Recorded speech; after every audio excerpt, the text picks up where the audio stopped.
So, back before I decided I wanted to try my hand at being a VTuber, I decided I wanted to make a cooking video for my friends. See, I had always heard the same story from my friends over and over. I'm a terrible cook. I can't handle cooking anything. It's too hard. It's too complicated. It will always turn out bad. I'll burn down my house.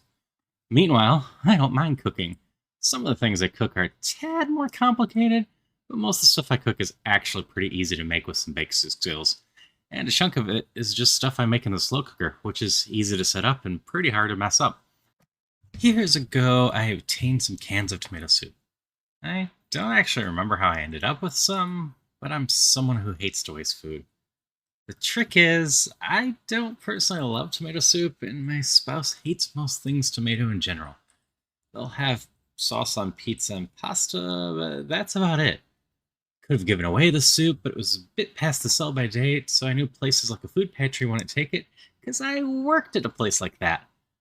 The soup was on my mind one day while I was grocery shopping, and I was walking down the pasta aisle, and there I spotted the red and white sauces.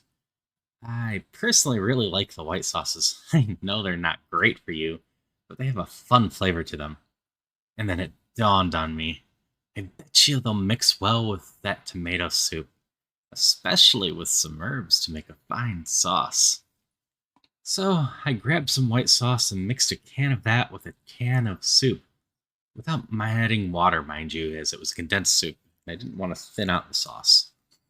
I added some Italian seasoning, which is in fact the name of the seasoning, not a fancy mix, and some chicken to a slow cooker and let it go. And well, it was mostly a success. It tasted good, but the sauce was thin. I happen to know how to make stews and gravies, though. It's quite simple. With a stew, you just add some flour early in the process, and with some gravy, you sift some flour later in the process. But I'm getting totally off topic. While my first attempt wasn't quite the recipe I'll teach you, it was still quite edible. So even if you screw up like I did, it will still taste good.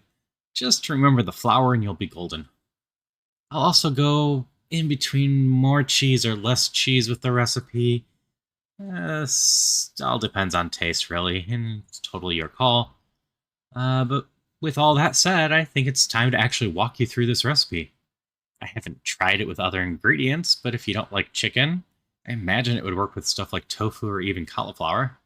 But cook times would be different, and the liquids released from the ingredients would potentially require you to add a bit more flour to thicken the sauce. So, before we get into how to make it, I should go over what goes into it. I promise cheap in the title, so I'll let you be the judge. In the version I made, I had 2 jars of roasted garlic Parmesan sauce, $2 a jar, and I used 2 of them for a total of 32 ounces of cheese sauce. A single can of store-brand condensed tomato soup at $1 a jar, which was just over 10 ounces, that I did not add water to. Pasta or rice. The amount depends on how many people you want to serve, but the sauce is roughly enough for around 1.5 pounds of pasta or, I don't know, 3 cups of rice. I'm not great at measuring rice this way, but it also depends on how much sauce people use, and rice is a bit more absorbent than pasta in this case. But this will run you around $1 to $2. 2 to 4 pounds of boneless chicken. Frozen is perfectly fine. This ran me about $2.50 a pound buying from a warehouse store, but if you watch your local grocery store deals, it's not impossible to find chicken for around $2 a pound from time to time in most areas. The exact amount isn't super important, just as long as it mostly fits in the sauce. If you want to pre-cut it, you can, but whole breasts will work just fine. Some herbs. You don't need anything fancy, just a blend of Italian seasoning, which I personally use some basil leaf as well, but you don't need to worry about that. I'm actually not sure how much I use, I just kind of go by sight, but I'm guessing it's around a tablespoon. If you want a stronger herb flavoring, go for a bit more.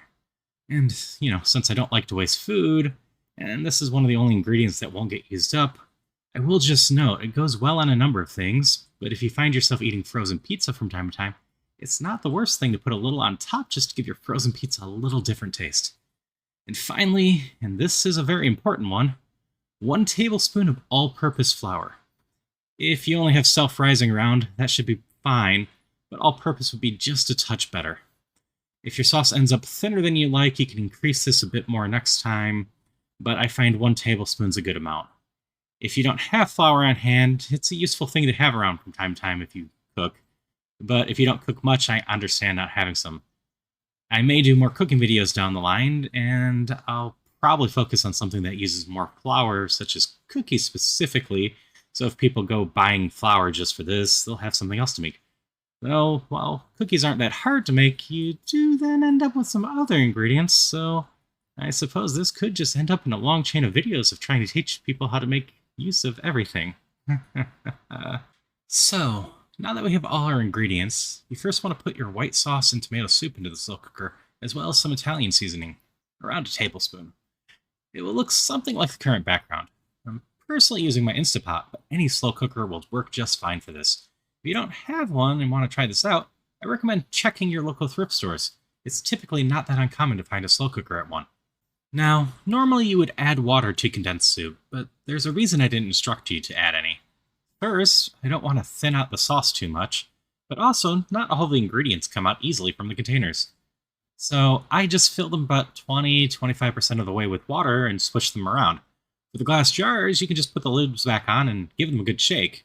And then you can just pour all the liquids from all the containers into the slow cooker.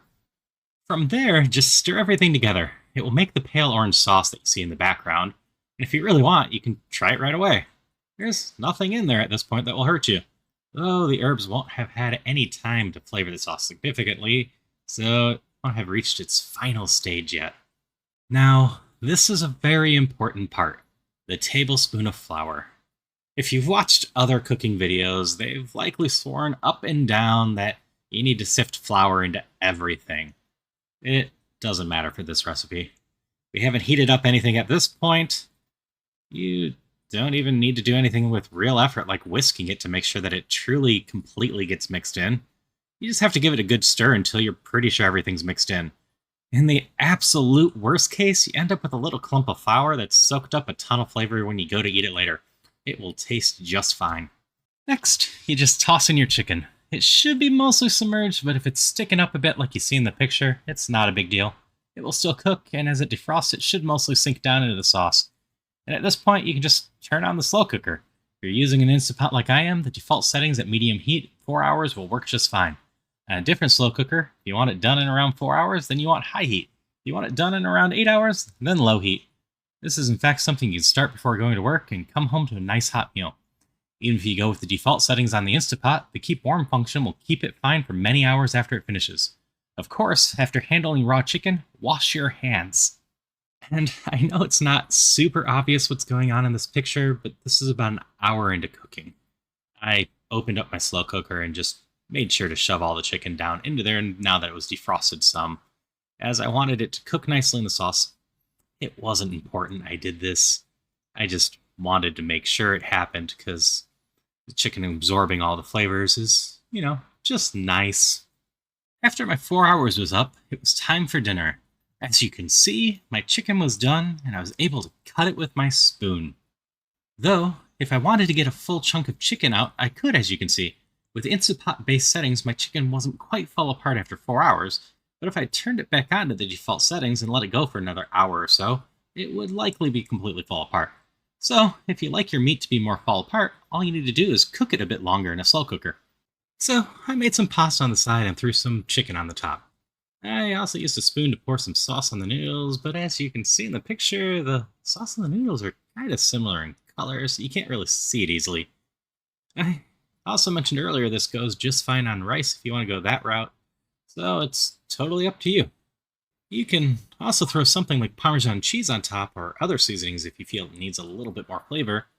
I tend to just stick with salt and pepper for that little more flavor, but, well, you can throw whatever you want on there, but personally, I like the flavor of this just fine.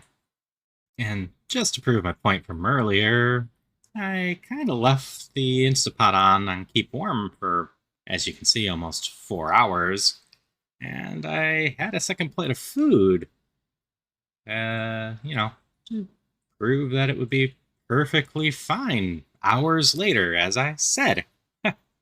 Though, when I had my other plate of food, I didn't actually use any chicken, because I wanted to make sure I had plenty of chicken for when I used the leftovers for another meal later. But yeah, there you have it. A really easy recipe. I know there's nothing fancy about anything I did, and there's nothing fancy about my setup, but that's the point. I wanted to share something I think anyone could make really easily with a few ingredients in a slow cooker. I ended up making another batch of pasta and using up the rest of the sauce and chicken for another dinner. So, as for the total price for me, including $1 per bag of pasta, it was around $15 and netted me 6 large plates of food, or roughly $2.50 a meal. I'd also recommend having some veggies and perhaps garlic bread on the side, but I in fact didn't because I was so focused on making sure I got my pictures. Anyway, I do hope someone finds this video helpful, and if you want to see me tackle something in the future, just leave some comments. I make no promises about doing anything, but if it was something I was thinking about doing anyway, or if it strikes my fancy, I might move it up my pipeline. If you know someone this video could help, I would love it if you share it with them. And if you liked the video, well, likes are always appreciated. Beyond that, well, I just hope anyone who attempts my simple little recipe ends up enjoying it. And until next we meet, I hope you all do wonderfully.